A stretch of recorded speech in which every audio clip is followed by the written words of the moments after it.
mandate in Delta State following the recent defections of Governor Sheriff Oberewori and other top party leaders of to the All Progressives Congress. Meanwhile, we will also take a look at the plight of the Nigerian worker amid various challenges facing the country, including the high cost of living. This is Standpoint. I am Theophilus Ilama.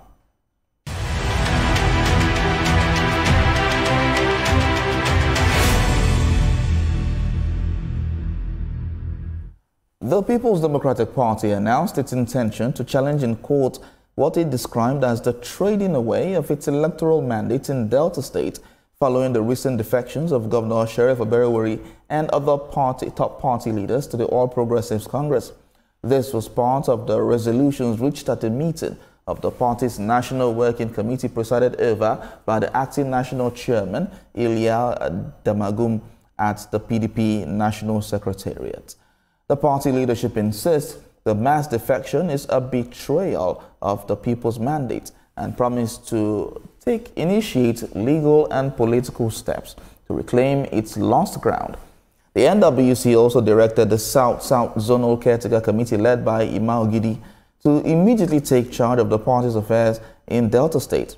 The zonal body has been instructed to relocate temporarily to Delta State, take inventory of party assets and ensure continuity of PDP operations pending the appointment of a full caretaker committee.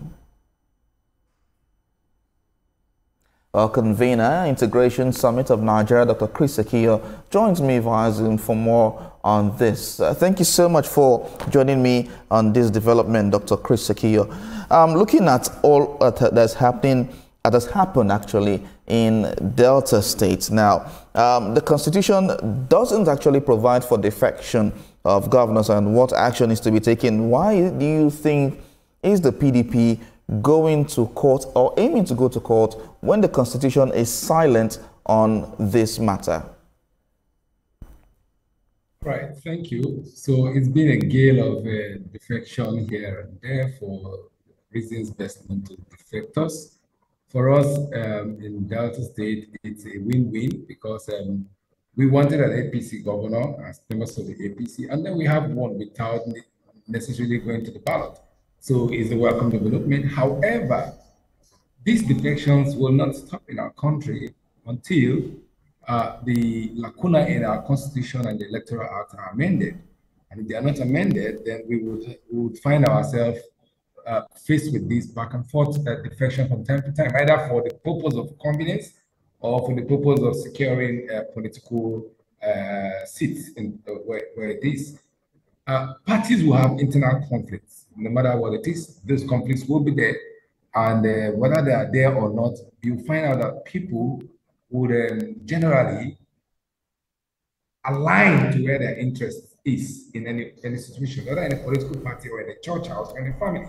And so in the case of PDP Delta State, it is deliberate that they have chosen to align with the center on this occasion, considering the internal conflicts in their party as it were. So we now have an APC system in Delta State that is almost nearly 100%. I don't know what is remaining of the PDP in Delta State that will give them the impetus of the party now.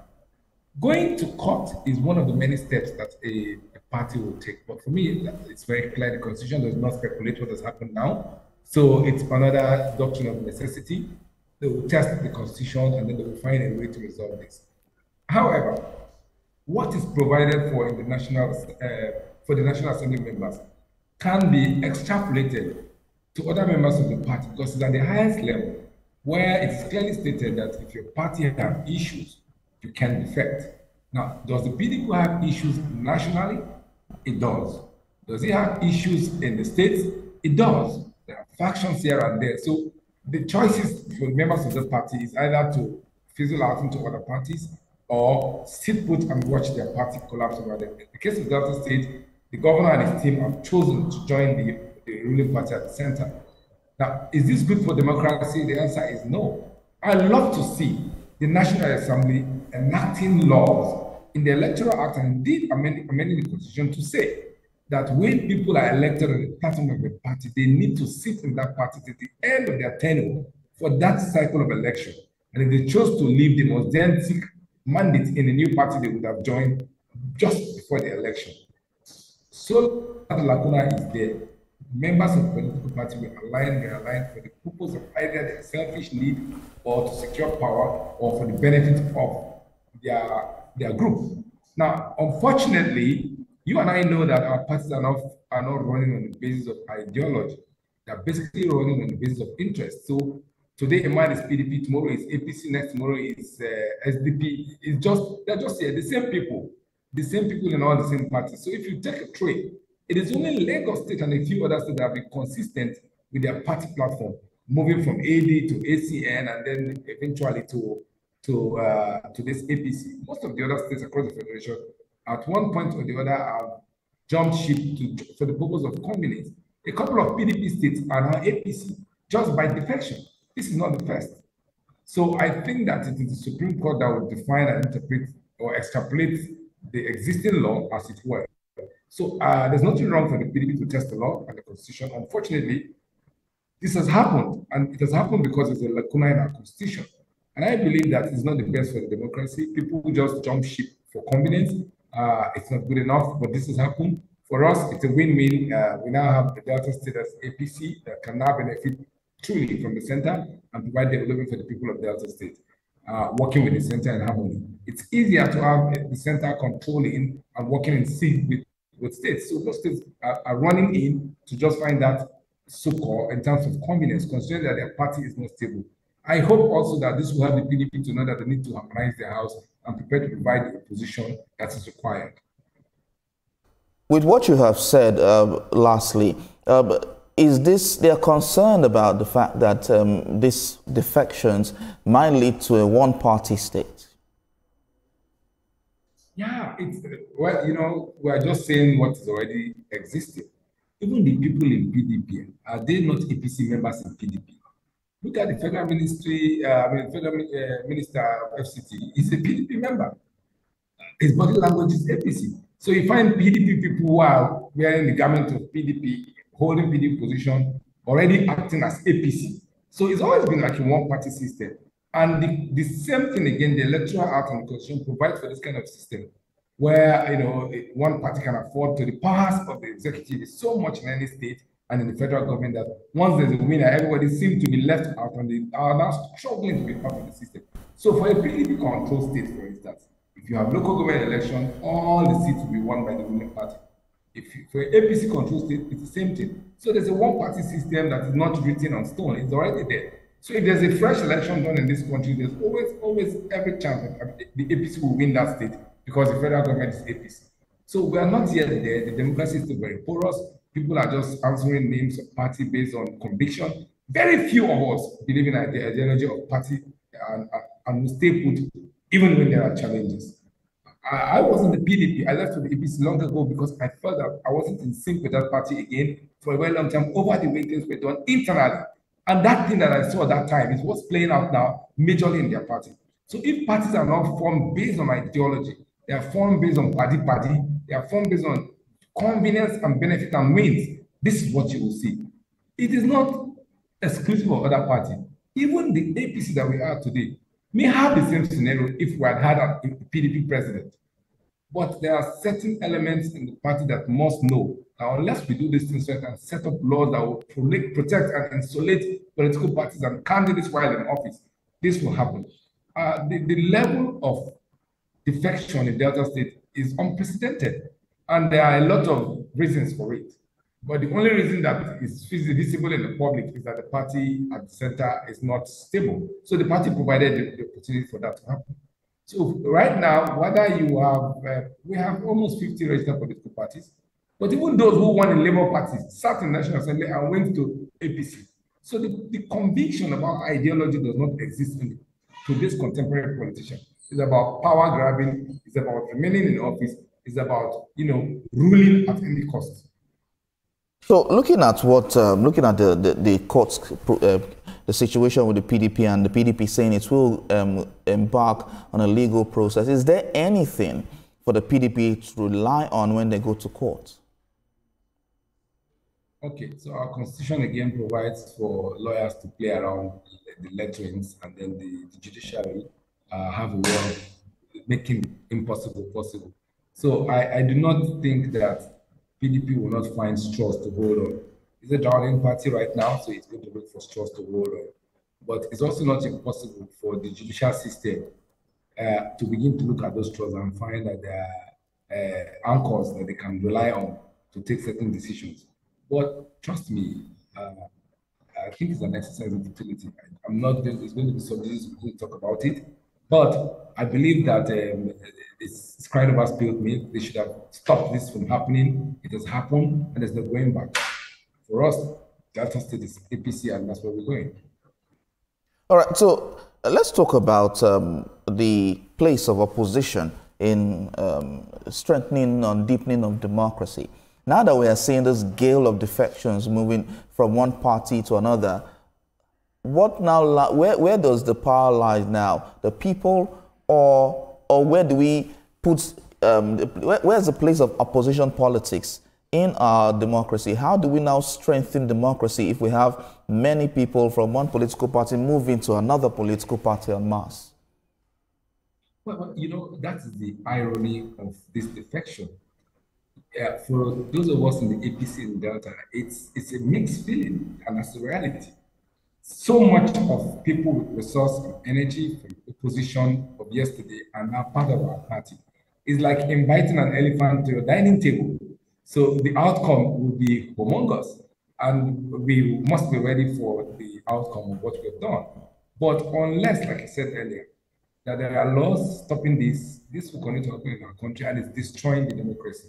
And we cannot pretend about that. Where there are no opposition, democracy cannot thrive because there's nothing to compete over. It is that healthy competition that puts government on its toe. So if we have a one-party state, the president can decide to do whatever he likes, the governor can decide to do whatever he likes, and there will be no voice. Now, the minority voices that are in opposition in this system that we operate now are silenced by economic impoverishment, by less opportunity. And so over time, either as a result of hunger or frustration, they are perpetually silent. You cannot really do business in any state if you're not a party member of the ruling party of that state or the federation. You hardly will be successful in any business because there's some major politics in almost everything that's operated in the country. So winning parties will patronize their supporters for businesses and contracts, even though maybe the opposition is qualified. Nobody's going to acquire his opponent. So that's what we're found ourselves. And unless truly the National Assembly enacts a law that insulates and stops defection, this won't be the first. It's happened even before independence. People have defected. And it's just that between then and now, the defection pattern has changed. Back then, it was as a result of disagreement, clearly, or ideological disagreement. Today is about more majorly comfort. I will have to defect to a certain party where I can have some comfort or some space to express myself. It's not based on ideology anymore, because I do not see the ideology behind what has happened in Delta. I think it's a matter of convenience where their party, PDP, appears today in Delta is not, in one piece anymore. And so they all chose to move to where they can find stability. So yes, it's a win-win when I say it's a win-win, but it's not without hurt for the people who are around, because you have just invited an elephant to your dining table, and you know the consequence of an elephant in a room filled with China glasses. So there'll be some broken bottles here and there, or mugs here and there, but that's what it is. All right, so earlier you had mentioned about the Constitution providing for such situations. Now, Section 68 provides for a member of the National Assembly to lose their seats if they defect from their political parties, given different reasons, but they will have to lose their seat. But, like we had mentioned earlier, there is no room for, or there's no provision for that in the Constitution as it relates to governors. How do we stop these kinds of defection? What kinds of laws do we have to put in place to ensure that this reduces to the barest minimum? Yeah, I think that section of the Constitution, I think it's 68 Section G, should be amended to expressly state that defection is impossible. I don't even want to think that they should allow it. If you win on the platform of any party, even if you are the only candidate, you have to run your tenure completely on that platform and then defect at the end of your tenure to join a new party where you can seek a new mandate. But so long as they don't fix that, this will continue to happen. We need to correct that anomaly in the Constitution so opposition and other minority parties can have a say. Just imagine where somebody has won an election in an unknown party, let's say NPP, one state in Kano State, right?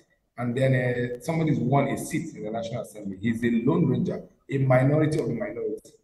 He wakes up one morning and says, because the commissioner and the party are having issues, he's no longer interested. He's moved to another party. So those who want to defect can even bring conflict in their party so they can defect. Those who want to defect can bring conflict just by intentionally doing so, fund hoodlums to go and cause chaos in parties at state levels, and then they say the party is unstable and defect. So the issue of defection should not arise. If you're no longer interested in the party and you're one at the bottom of that party, there are two options that should be open to you. You resign your position, join the new party, or you finish your tenure in that party and then seek registration in a new party going forward. That's how I think that section of the Constitution should read, to protect opposition and minority parties in democracy. So over the years now, the Delta State has been tagged a PDP state. Basically, the Niger Delta has been seen as a PDP state. Delta, Edo, Bayelsa, and all of that has been held by the PDP, especially Delta State. Now that power has changed hands into the APC, what are people saying there? What are the residents and citizens in Delta State saying? So we are people on ground. I can tell you that it's not as sweet as it appears in the big screen, right? Okay. Citizens who have been PDP for so long still feel like that's their identity. And particularly for those who ordinarily were not even holding any political office, and perhaps the party is not giving them any benefit, but they just have a sense of belonging in their party. It's difficult. It wasn't easy also for the governor to convince followership to join him. But it's something that he's done. He's done it and done it so well because it's a mass defection up to the ward levels in the party. But I can tell you, like you said, if there were no room for this kind of thing by the constitutional lacuna, you can imagine that from Cross River through Akwa Ibom, through Rivers, through Delta and Bayelsa to Edo are PDP. They can just be a minority, regional party, win governorship, win House of Assemblies, win Senate, and stay and run the thing and be a visible minority opposition. But in the West in 1999 to 2003, you saw what happened. AD had a sweep. And then because there's this defection thing, Obasanjo saw to it that some of those governors left. Lagos stood his ground, even when it was Lagos alone. And that is the principle of democracy. Where you believe in the ideology of the party, you stay in that party, you fight disagreement within the party, you resolve it within the party, and you move on. You don't just jump away out of the boat when there's just a small crack in the boat that you've been riding for 26 years, still counting. So, but it has happened not just in Delta, it has happened in Edo, it has happened in several other states. So, the case of Delta will not be different. People will just adjust. It takes a while. I'm very sure that if you even call APC in the meeting of this gathering, some of them will see the same power to the people. It's a mix of confusion right now, but they will get right with time. With that confusion now, do you think that come 2027, the APC will be able to hold down the state as its own? Oh, that's why I said for those of us in the APC, it's a win-win. The election is done already. The election is done. The major candidates of the APC will now understand that there's a sitting APC governor who perhaps they may willfully, give right to first refusal, or there will just be primaries, and whoever emerge. If the current governor does not emerge and is defeated in the primaries, he has no choice but to support his party to win an election. It has to be determined by the primaries that will now occur prior to 2027. In most cases, the power of incumbency and the internal party mechanism may just say, keep the governor a second shot, so let him finish his tenure. And then the others will have to make that sacrifice. Politics about sacrifice, give and take. But it's not going to be without some bottlenecks here and there, because you have met some people in the party who also have ambition, who will not just wish away their ambition because you joined them in the party. Now the party is one, so everybody's, there's no PDP, APC in the party, it's just an APC party from the state to the grassroots level. There's no old member, no new member, everybody's member of APC now by the constitution of the APC. So they will sit down and we'll find a way, including myself, we'll find a way to harmonize interests and get the party to win that election seamlessly in 2027. That is a given. Okay, so with the defection of the governor, you know that when a governor wins election, he automatically becomes the leader of the political party from which he emerged. Has the machinery of the state been given to the governor of the party in that state, been handed over to the governor? Is the governor the leader of the APC in Delta State as it is? Oh, that was clearly stated at the defection ground by the vice president himself, who represented the president, who is the leader of the party nationally, that in APC, the governor, an APC governor in the state is the leader of the party in the state. So, and the governor in his speech clearly stated that there's no more Agege side or Keamo side. There's just an APC led by the governor, and everybody needs to fall in line. And I think that's what we do in our party. It's possible that those who have been there before the governor would have some sense of leadership role to play in the college of leaders. But I think also that by constitutional provision, they will defer to the governor when it comes to leadership of the party. But that does not preclude the fact that anybody can run in the primaries against the governor.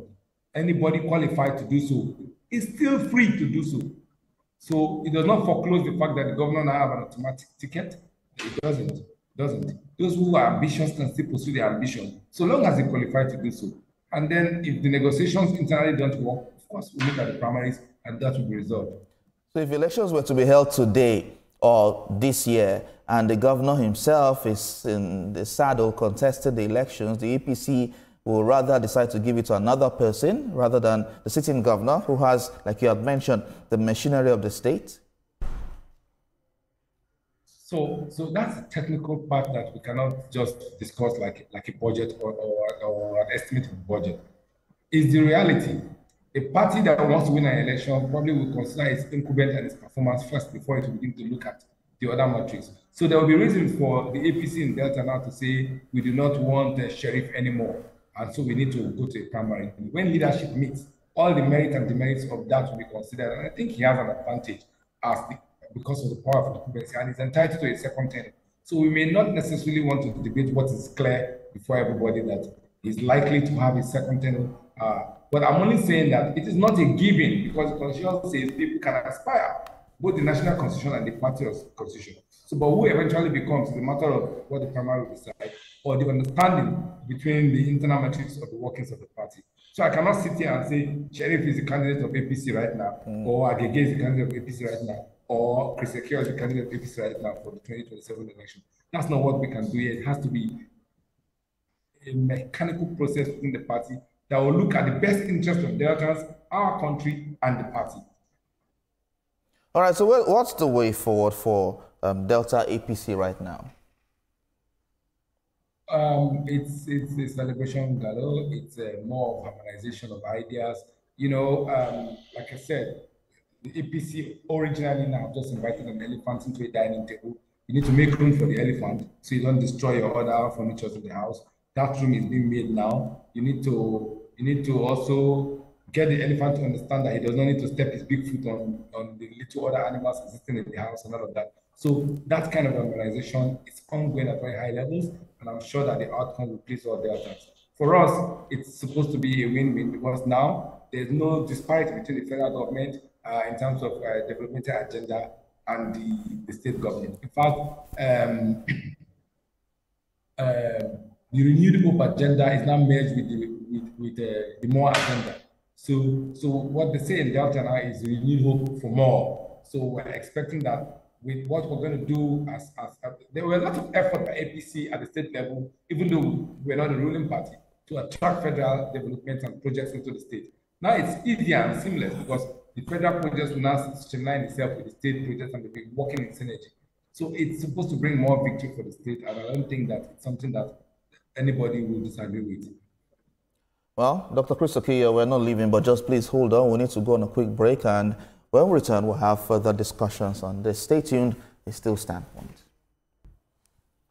You're still watching Standpoint, and Dr. Chris Ekiyor is still with us. He's the convener of Integration Summit of Nigeria. We're still talking about the issues of the defection of PDP members in Delta State, led by the governor, Sheriff Oberewori, and of course his predecessor, Dr. Okowa, as well. So we're still talking about this before we allow you go.